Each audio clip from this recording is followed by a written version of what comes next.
Hello and welcome to our TV audience. I'd like to call TV Toastmasters Advanced Club 9523 into order. I'd like to welcome our TV audience on this beautiful summer day. I'd like to welcome our members, and we don't have any guests with us today. That's an unusual occurrence. You're very lucky because today you're going to be able to witness one of the 2 times each year in which Toastmasters holds club contests. Today we're going to see the Humorous speech and the Tabletopics Club contest. So that's going to be basically the entirety of our meeting. Now, before I call the contest Toastmaster up, I do have a couple comments regarding Toastmaster contest. This won't take long, just a couple comments.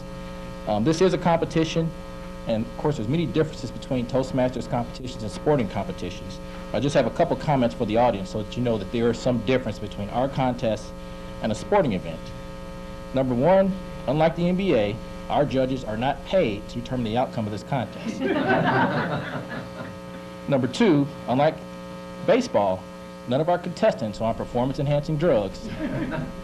And finally, unlike the NFL, it is unacceptable, contestants, for any of today's winners to dance, chest bump, talk trash, do anything else that you may see the Bengals do.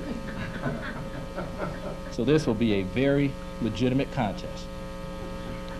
With that, the Chief Judge has informed me that all contestants and judges have been briefed. And with that, I would like to bring up our contest Toastmaster for today, Sheila Mudd Baker.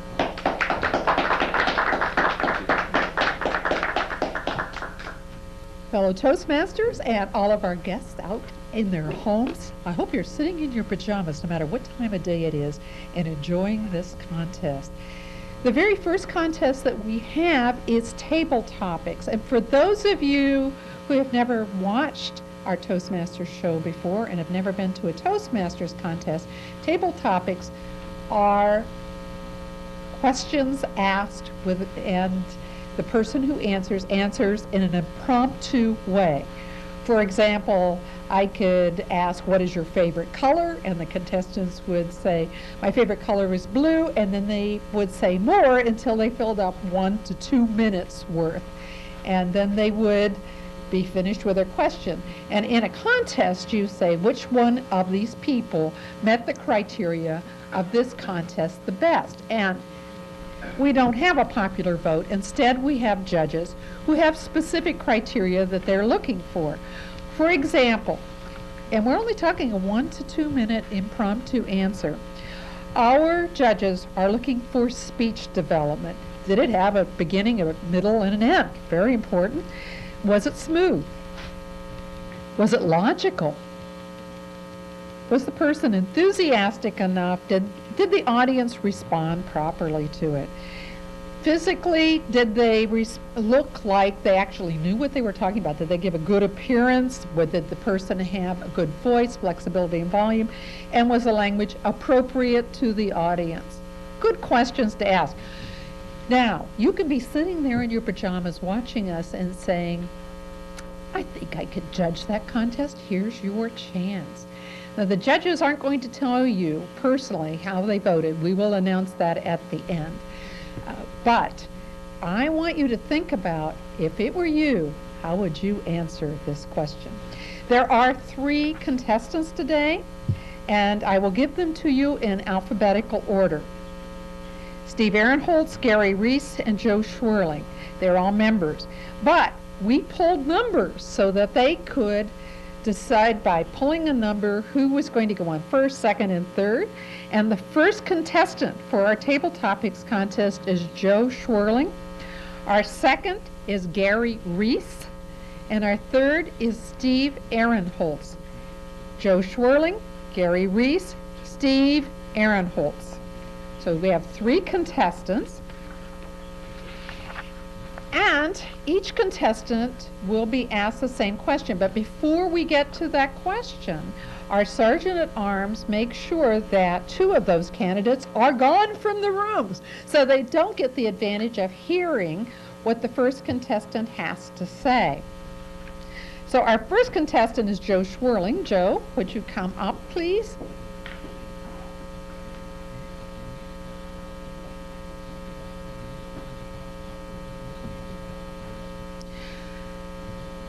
And we have slight pause as the contestants leave the room.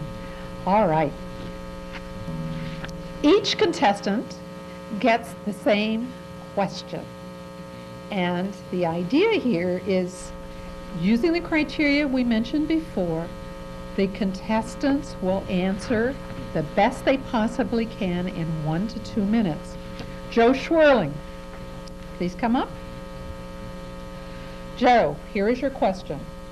Describe the ideal 2008 candidate for President of the United States.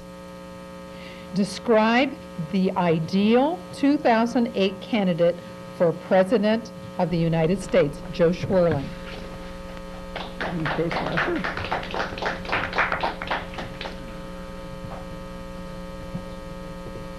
First of all, the ideal candidate has to be clearly visible. In these trying times, we want the candidate to be attired so that he will make everyone happy. So part of that was going to be to wear a lot of orange. Those that know me, I wear a lot of orange all the time. So use orange in campaign stickers. It can be seen for hundreds of feet when they're in a large crowd. Hopefully they'll have lots of supporters in their audience when they have when they're gathering for their giving their political speeches. They can also use the word orange and say that they're going to arrange for the budget to be improved, the budget situation, for the war situation to be improved. The orange color will encourage everyone to be happy, to smile. It's a nice friendly color. It eliminates the problem you have between the Democrats and the Republicans about who's red and who's blue, and I don't know myself. Go with the orange. Maybe that'll be the new independent party that will win, which is probably the best way to go.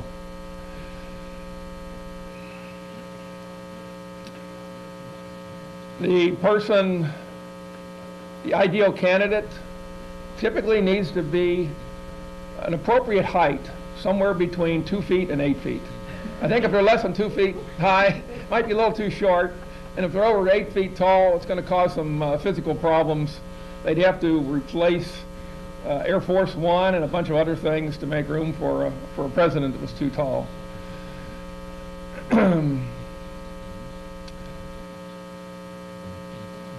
The person would have to be a magician.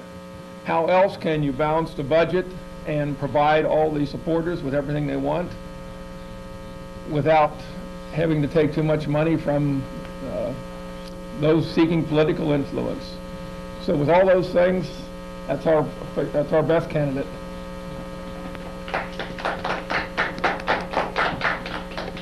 We will take a moment of silence for our judges to decide what points they're going to give this candidate.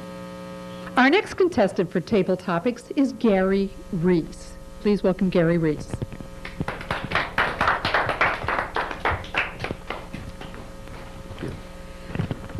Gary, here is your question. Describe the ideal 2008 candidate for President of the United States.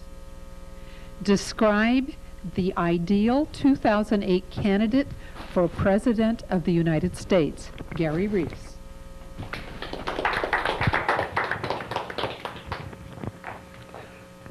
I think the ideal candidate for 2008 would have to be somewhat of a Frankenstein. We would have the compassion of Hillary. We would have the intellect of Barack Obama. We would have the leadership skills of a Fred Thompson, a man who just seems to carry you with his voice and make you want to follow him.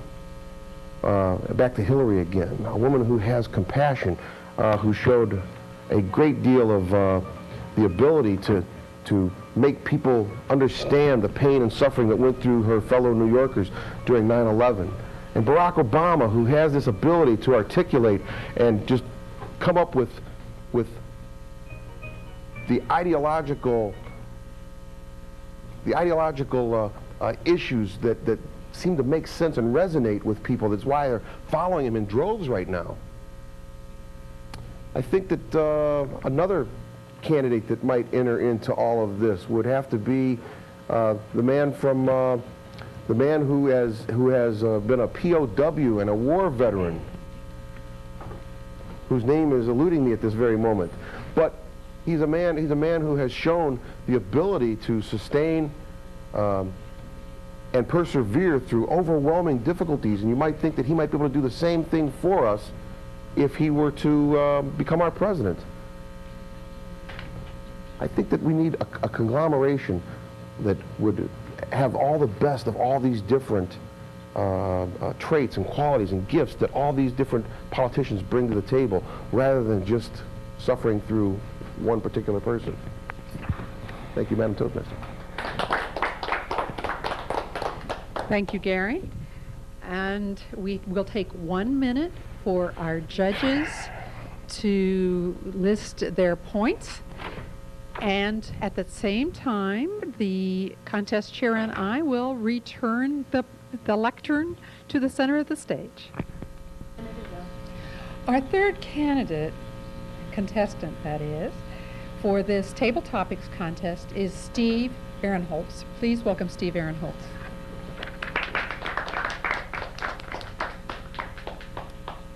Steve, here is your question. Describe the ideal candidate for President of the United States. Describe the ideal 2008 candidate for President of the United States. Steve Ahrenholz. Thank you, Madam Toastmaster, fellow Toastmasters, and our honored guests looking in from home. Describe the ideal candidate for the 2008 presidential election in the United States. Oh, that is a tall order. First of all, my condolences to whoever it will be. You will be inheriting, I think, one of the biggest messes that we have had in a long time. You will have to exhibit the penultimate in diplomacy. You also will need to realize that you cannot possibly begin to please everyone. I think that one of the things that will be most important is that you try to bring our country back to a central position. The polarization that we have been seeing in recent years and the misuse of power is absolutely unexcusable. I think that you will have to be open to a variety of ideas. You will need to listen well. You need to consult with a wide variety of people. But remember that you cannot please everyone. By doing that, you will wind up pleasing no one. And the thing that you need to keep foremost in your mind is that you look at doing the most good for the most people. Madam Toastmaster? Thank you, Steve. We will take a minute for the judges to list their points. The minute is up, and to the audience out at home, let me tell you that one of the most frightening things in the world for most of us is to be asked a question in public when we don't understand or don't know what the question is, and to be prepared enough to sound like we really know what we're talking about. Obviously, our three candidates have thought about what was important to them in a presidential candidate, though I suspect no presidential candidate, current presidential candidate, will take Joe's advice on wearing orange, because you know how those presidential advisors are. They always want them to wear navy blue sincere suits. So that, but I think a more progressive candidate would be able to handle that. All right, I would like to call up our three contestants, Joe Schwerling, Gary Reece, and Steve Ahrenholz, to give them a certificate of participation. And I think we should applaud these very, very brave people who managed to tell the world what they thought about our presidential candidates.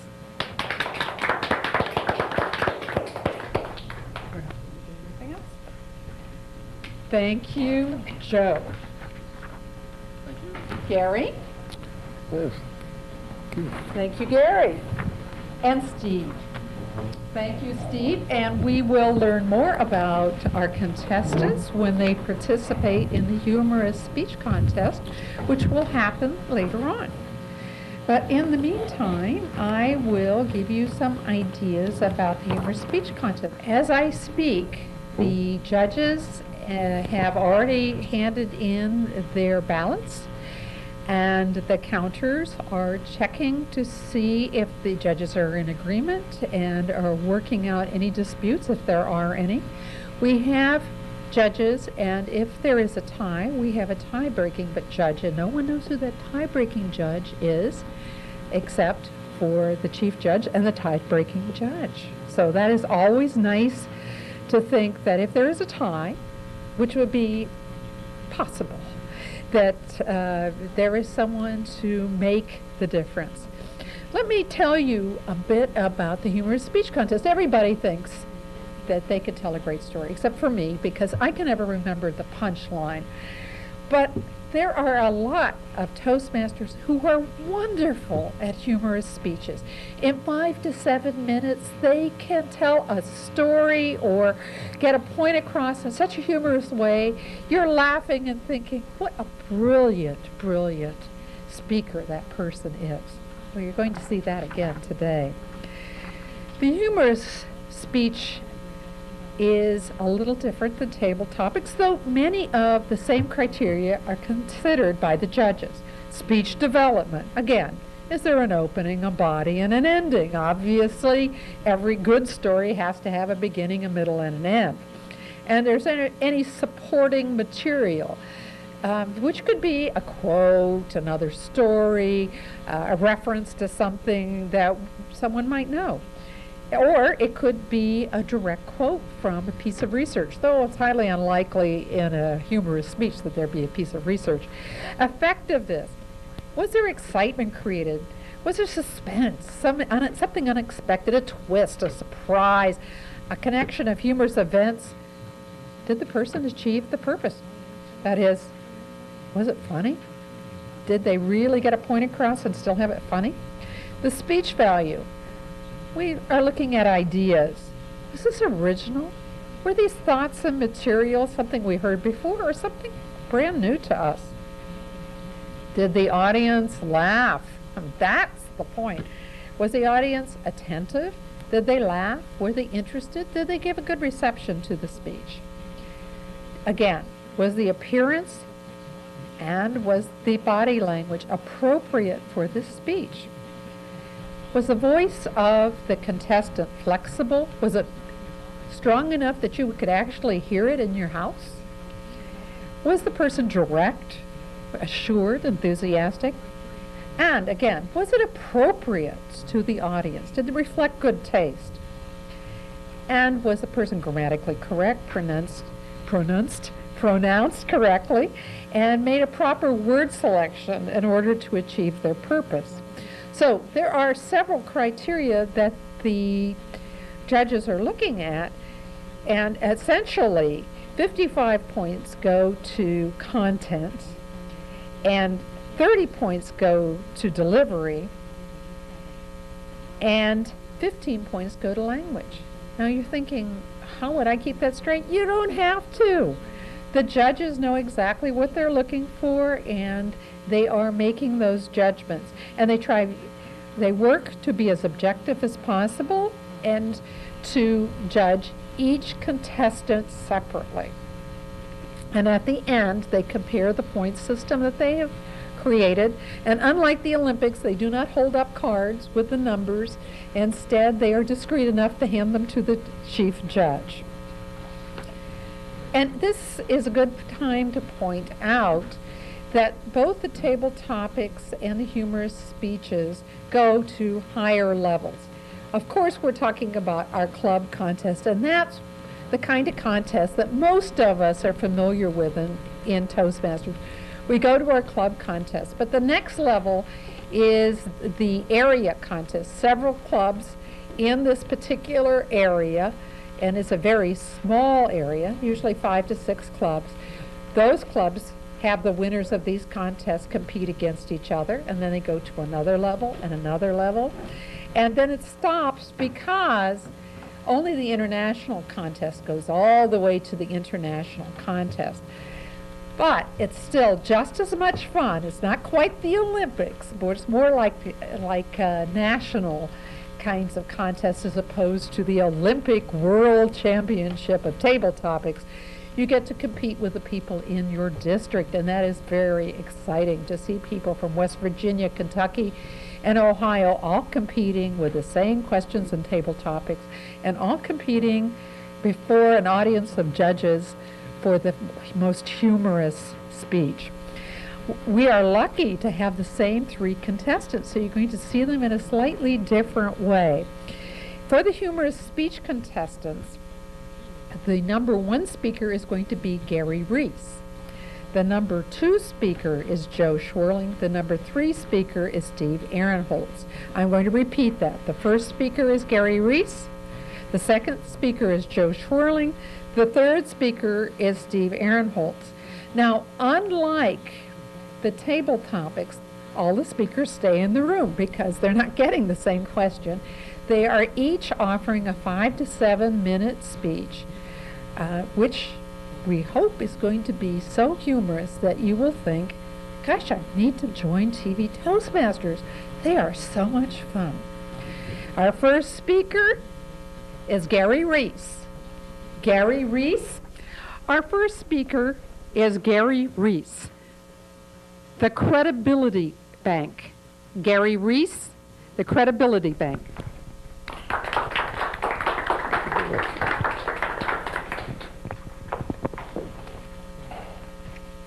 Whack, whack, whack. Tell the truth, son. You've been drinking, haven't you? No, Dad. I haven't been drinking. Truth was, earlier that night I had engaged in my very first ever teenage beer blast. At age 13 and a 6-pack later, I wasn't feeling any pain. Madam Toastmaster, fellow Toastmasters, and honored guests, let me set the stage for you on what is happening here. You see, I'm half Cherokee Indian and I'm half Irish, which means I want to drink, but I know that I can't. Now, I employed a number of security measures to ensure that dear old Dad would not be able to bust me on my first beer blast. 1, several sticks of chewing gum to mask the smell of the beer. This was ingenious. No one had ever thought of this before. Number 2, I was coming home a full hour earlier than my curfew. He'd never suspect that I had done something wrong with that. And number 3, my buddy Ray, who was an expert on alcohol according to himself, said that it takes at least a 12-pack of beer or more to get drunk. So being the boy genius that I was, I decided to play it safe and only drank a 6-pack. Whack, whack, whack. I could tell a look of pain was going across his face. I think his hands were starting to swell up. Tell the truth, son. You've been drinking, haven't you? It'll go easier on you. My dad and I had a great relationship. We did everything together. He was the big guy, and I was his little man. It was age 5 when I first heard about the Credibility Bank. My father would come home from work and take his spare change and put it in this large glass jug where he would save it. And every now and then, I would take money out of there and go to the corner store and get candy with it. When my father realized what I had been doing, which was dishonest, he sat me down for that first father-son talk. Son, I want you to know that for the rest of your life, people will come to trust you, depend upon you, rely upon you. They will count on you based on the amount of credibility you have in the Credibility Bank. With what you've been doing, son, I don't know if I can count on you anymore. I felt bad. But more importantly, my dad also told me that every time I told the truth, every time I did something that was right and honorable and good and noble, I was making deposits into the Credibility Bank. And one day mine would be healthy and strong, thriving. Flash forward to the year of my teenage beer blast. Whack, whack, whack. Tell the truth, son. It'll go easier on you. remember the Credibility Bank.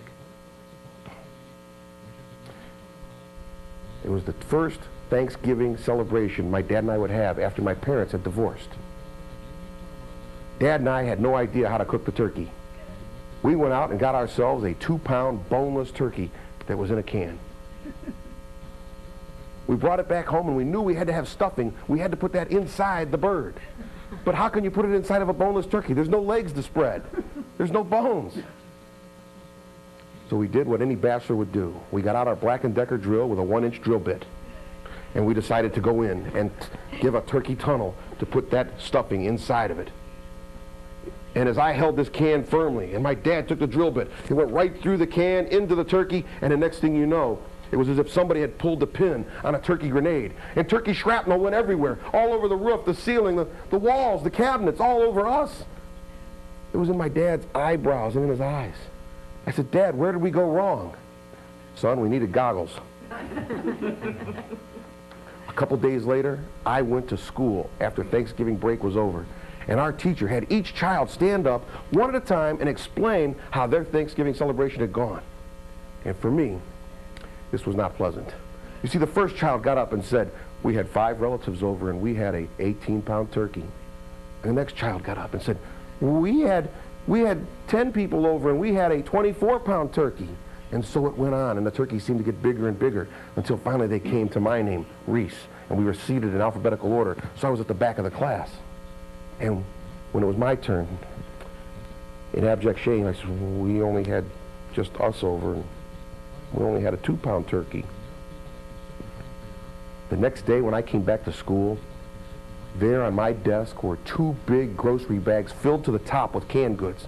The teacher and the children had done a food drive for the poor Reece family overnight. The poor Reece family that could only afford a 2-pound turkey and couldn't have anybody else over. I took these groceries back home to my dad, and I was proud because I had contributed to the household. And Dad laughed at first, and then he got out pen and paper. Dear class, I want to thank you for your kind generosity. However, the Reece family is not poor or broke. We can afford groceries. There was only the 2 of us, my son and I, and that's why we only needed a 2-pound turkey. In fact, we still have leftovers. They're on the ceiling and the cabinets and the floors. I learned a great deal from this credibility lesson from my dad, that it doesn't profit a man much to take something by deception. So I returned those groceries back to the school, and I felt good about myself. But now, flash forward, how in the world did I get busted on this beer blast thing? How was my credibility shot like this? After all, I'd employed so many great devices. Well, as it turns out, 3 pieces of chewing gum in my mouth, and I don't ever chew gum. My dad knew I was masking something. Number 2, as it turned out, my coming home an hour early was also a dead giveaway. Something was up. I never did this. And number 3, Ray was wrong. It doesn't take a 12-pack of beer to get a teenage Indian drunk. Only 6 cans. Whack, whack, whack. Tell the truth, son. It'll go easier on you. Yes, Dad. I've been drinking. Whack, whack, whack. I thought you said you'd go easier on me. Those were for the drinking, son. All the other ones were for lying to me previously.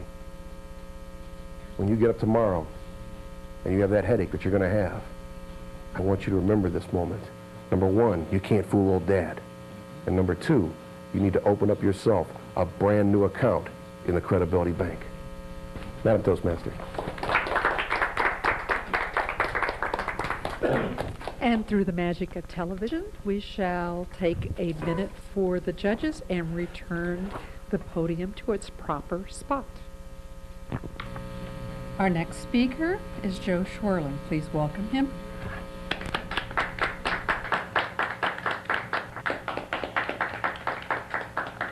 Joe Schwerling, to buy or not to buy, to buy or not to buy, Joe Schwerling.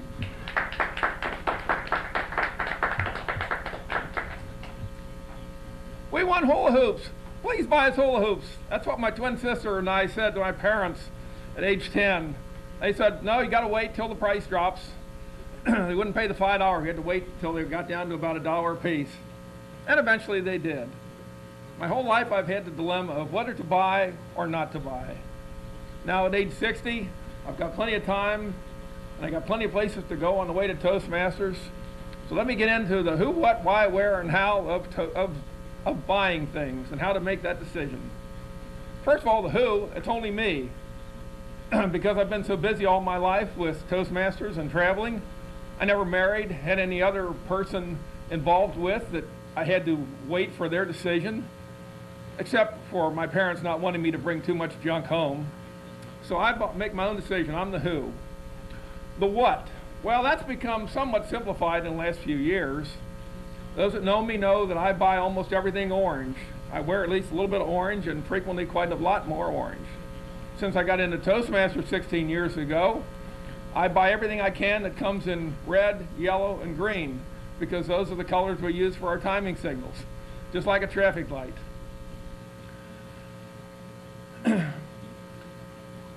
Among the things that I found recently were coasters like this that came in red, yellow, green, and blue. Of course, I keep the red, yellow, and green, take the blue. I haven't figured out what to do with it yet, so I'm stockpiling those. But of course, anything else that comes in the red, yellow, and blue I also buy. I've bought M&M containers for M&Ms that came with containers that had red, yellow, and green on them. So I sort out the colors and I'll figure, well, I'll use them or give them to some club for their timing devices.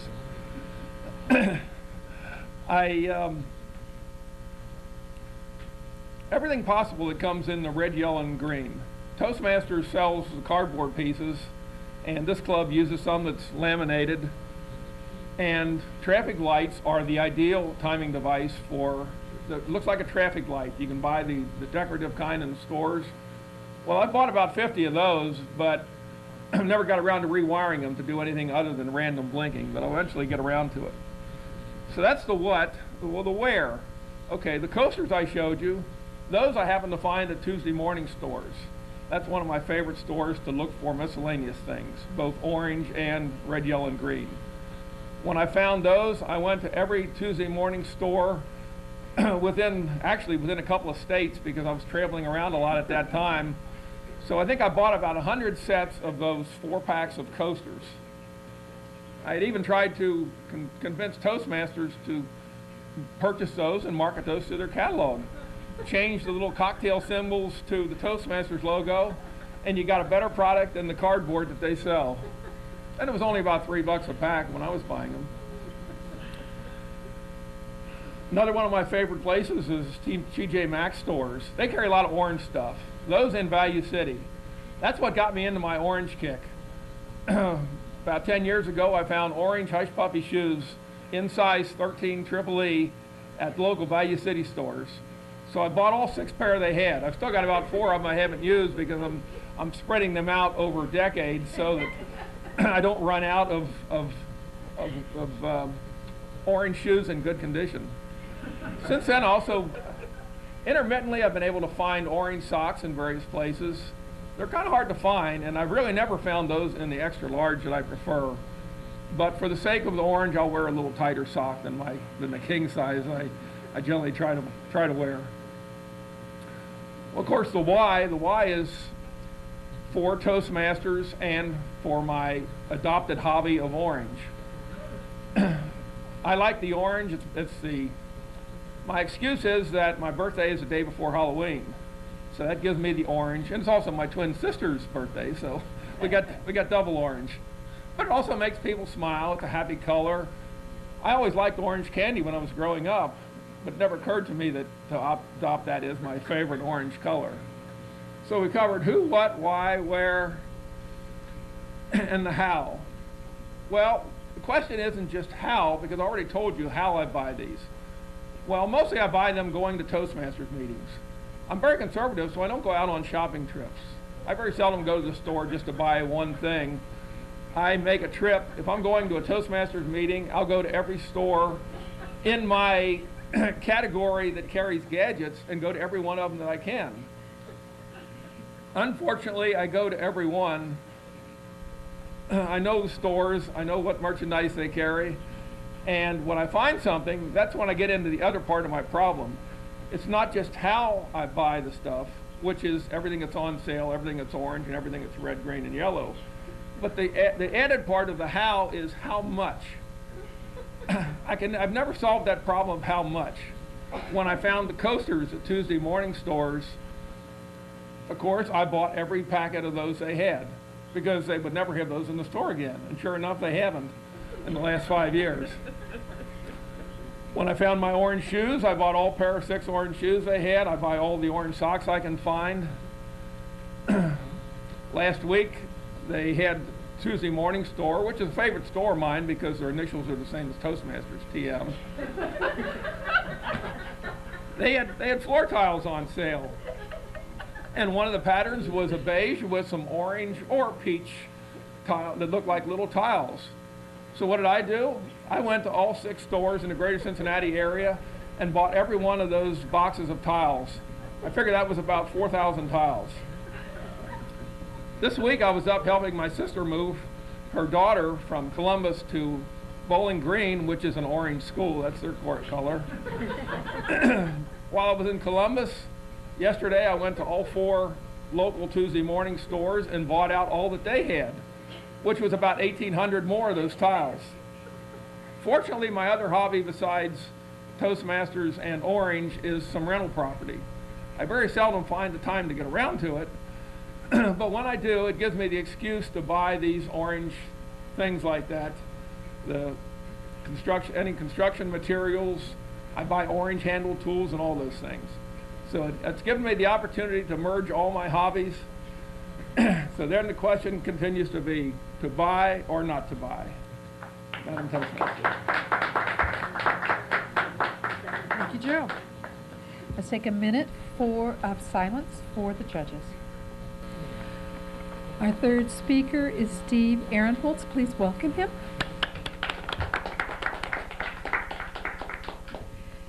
Steve Ahrenholz, Office Accoutrements. Office Accoutrements, Steve Ahrenholz.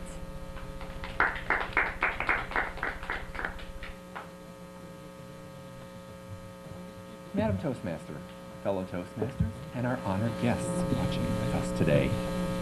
Walk into an office. What do you see?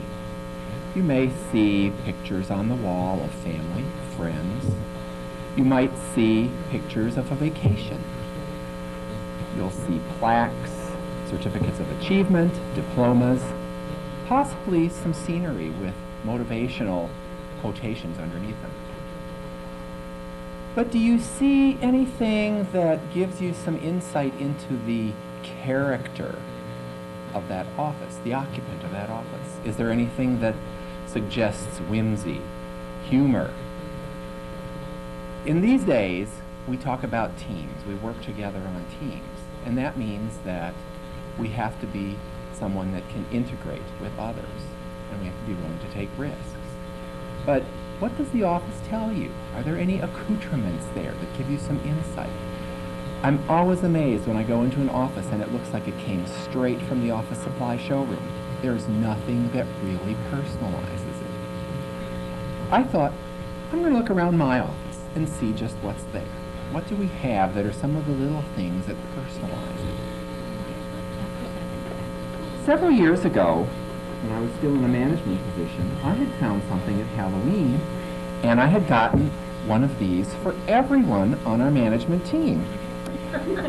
I thought that this would be the appropriate thing to wear to one of our Monday morning staff meetings. You know, those meetings that are high on format but low on content. And they tend to run longer than we really would care for them to. I also learned some things about my fellow supervisors, whether they were willing to go in like this and let people know that, well, really, we don't always have a lot that you want to hear, but we still need to do this. I learned a lot about my coworkers, whether they were willing to do that or not.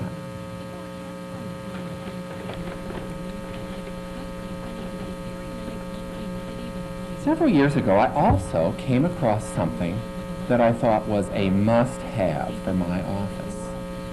The kind of thing that you need when you get a last-minute deadline, or someone comes in and tells you that you have something that has to be done, and in the back of your mind flashes this, "Are you serious?"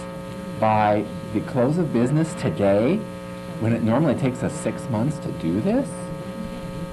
Well, I found this, a miracle jar. I thought, that is probably an indispensable item for any office. But there's a problem with it. It was empty. There was nothing in it, and there was no mail-in form to get a refill. Now, I have been looking at places like the outlet liquidator stores and the Sky Mall catalog and the seat backs of the airline seats. I have not found a reorder form for miracles anywhere. That's one of my quests. But I do have something that you would think would be a definite edge, but I'm not sure that it has played out that way. I've had this. It's not a miracle, but it's a round to it. You often hear about the fact that when I get around to it, this is going to happen, I'll get that done, I'm going to be younger, thinner, taller, good, better looking, I'll be more efficient, I'll get some of these things done that have been laying on my desk, and I tend to lose them periodically, but the round to it hasn't lived up to my expectations. I'll put that back in there for now. It's not something I've had to whip out and wave at somebody that comes into the office. Now, for those times when you've been sitting at your desk, focused on your computer, or you have had a series of those meetings during the day, and your head's starting to pound, your back is aching, you feel like the day won't end soon enough, and it's only Tuesday? Well, I did find something that might help with that headache. This is a heavy-duty, extra-strength pain reliever. Although you're not going to be able to get this down with one of those little rinky-dink glasses that they have at the water cooler. You'll probably need to get a bucket to get this down. But I assure you, I think this was probably, I don't know, 10,000 milligrams, something like that. So that would certainly take care of the problem. Well, I think that I'm getting to the point where I'm going to have to go to my next meeting, which means I need to figure out what going to meeting hat I want to wear. Do I want to wear my Bullwinkle hat, or maybe, because you need to show enthusiasm no matter what, and sometimes that's not the easiest thing to do, I might wear my smiley hat. Goes with the tie, don't you think? But there still is something else in this miracle jar. A little slip of paper. Unfortunately, it's not a reorder form, but it says, aim for success, not perfection. Never give up your right to be wrong, because then you will lose the ability to learn new things and move forward in your life. That's from David M. Burns. Well, I think I'm going to stick with the smiley face hat today. I will go on to my next meeting. Hopefully this won't be needed. And with that, I hope you have gotten some insight into the accoutrements of my office. Madam Toastmaster? Thank you, Steve. We will take a moment of silence for our judges. So let us call up our three participants, Gary Reece, Joe Schwerling, and Steve Ahrenholz, and thank them again. Gary? Thank you. Stay up here. Joe? Stay up here. And Steve. Now, what is it about these candidates that's so fascinating, besides the fact that they're Toastmasters and really good at what they do? me tell you a little bit about our first contestant. He is, as is obvious, a professional speaker. His employer's Blessed Conviction Presentations, and he's interested in nonprofit service organizations. But what I find truly exciting about Gary is his interest in dogs. Gary is kind of a big guy, and he has little tiny dogs. So I want to know, Gary, tell me, what is it that makes you love those dogs so much that you want more and more of them in your house? Simple. I sell them. They're my little babies, and I sell them. Tell us a little bit about them. We began breeding Chihuahua puppies about 1.5 years ago, and we've had 2 litters, and we've got 1 breeding pair. One, the male is a brindle Chihuahua, which is rare. You never see a brindle-colored Chihuahua. And the other one is white with brown markings, and she's just the most perfect mother. She takes care of those puppies like you wouldn't believe. In fact, she feeds them so well that they get bigger than I want them to be. Everybody wants small teacup Chihuahuas. And by the time she gets done, they're like ballpark Franks, they plump. Well, thank you, Gary. Thank you. And our next contestant, Joe Schwerling, we know that he loves Toastmasters and all things orange, and we know he certainly likes buying. But there's one thing you might not know. Joe lives in Fort Thomas, Kentucky, and I'd like to know, why Fort Thomas?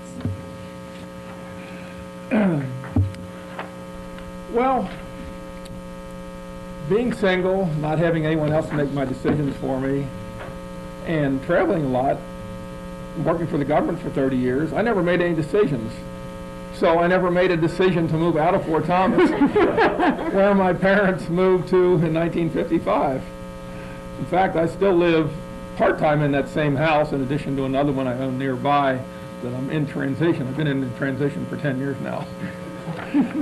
But I just never made the decision, and of course with my buying dilemma, I have so much stuff that it not only won't fit into those 2 houses together, but some other properties adjacent to the other ones. So I can't move even if I want to. But it's a nice place. It's got nice schools, which I've never taken advantage of. Even when I was there going to Catholic schools, it didn't help that the city is known for having a nice public school system. But just a nice community and convenient. It's more convenient to downtown than most places in Cincinnati. Just shoot right over the ridge and go in any direction. Equidistant to all stores, but near none. Thank you. And our third contestant is Steve Ahrenholz. And Steve works at Occupational Safety and Health Research and is a scientist, and he's Dr. Steve Ahrenholz. He has Boston Terriers, and we already know about dogs because Gary's told us about that. But one of the things that I find interesting is Steve took Outward Bound courses. Steve, what made you decide that Outward Bound was the thing for you? Madam Toastmaster, fellow Toastmasters, and our honored guests. Outward Bounds are the school of the possible. They are schools that help you actually learn quite a lot about yourself. I've done 3 of the shorter courses. The first one was a mountaineering course. I've never run across a glacier and down a snow-covered hill, and we're actually talking mountain, where you're tied onto a rope, 3 people tied to a rope, so if someone falls in a crevasse, you can pick them out, pull them out. And you are running, and you're running towards the horizon, and you see this rope you're tied to, and it goes over the edge. And you are just running towards that edge.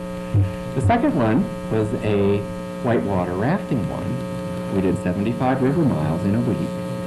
And we had to take our rafts through the rapids by ourselves. The third one was a life career renewal, and it was a combination mountaineering and self-discovery workshop. You have experiences with people that you've never met. You do things with them that you might not even think of doing, even with your own family members, like trust them to stop you when you're on belay, climbing a rock face so that you don't hit the bottom.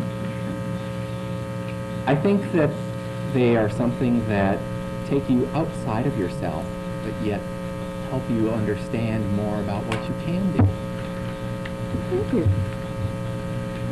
Wow. I can't even imagine it. I can't imagine having chihuahuas in my house. I can't imagine shopping that much, though I do love shopping, and I love orange. And I certainly can't imagine outward bound more than once. I have discovered about myself, I am a coward. Jumping off the edge of a mountain doesn't sound like anything I want, but I admire all three of these speakers because these are all very courageous guys. And if you join Toastmasters and get in a contest, you could be courageous too. Let's give them all a round of applause.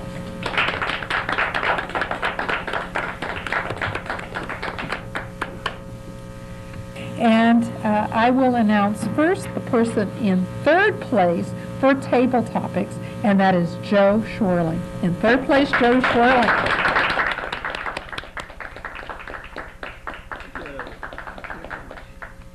In second place for Tabletopics, Gary Reece. Gary Reece.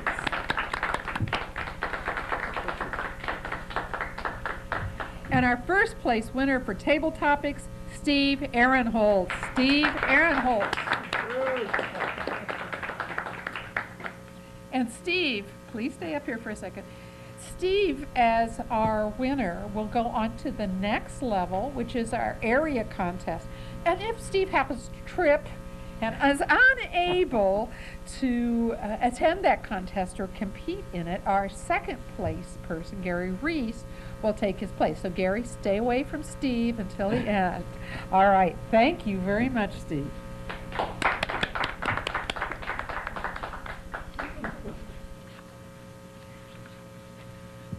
Again, we will do third, second, and first. This is for the Club Humorous speech contest. And 5 to 7 minute speech takes hours to prepare. In fact, the shorter the speech, unless it's table topics, the longer it takes to get a really good speech. So all three of our contestants thought about what they wanted to say in 5 to 7 minutes, and not only wanted to convince the few people that are here, but all of you in the home audience too, that they were the funniest of the three. Our third place contestant is Joe Schwerling.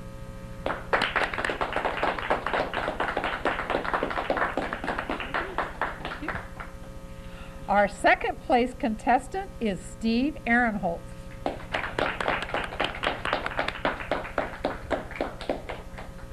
And the winner of this contest is Gary Reece. Gary Reece. And again, I'd like to remind Steve, no tripping of Gary before the contest. We could kill each other. You could kill each other. And Joe gets to be the person who represents the club.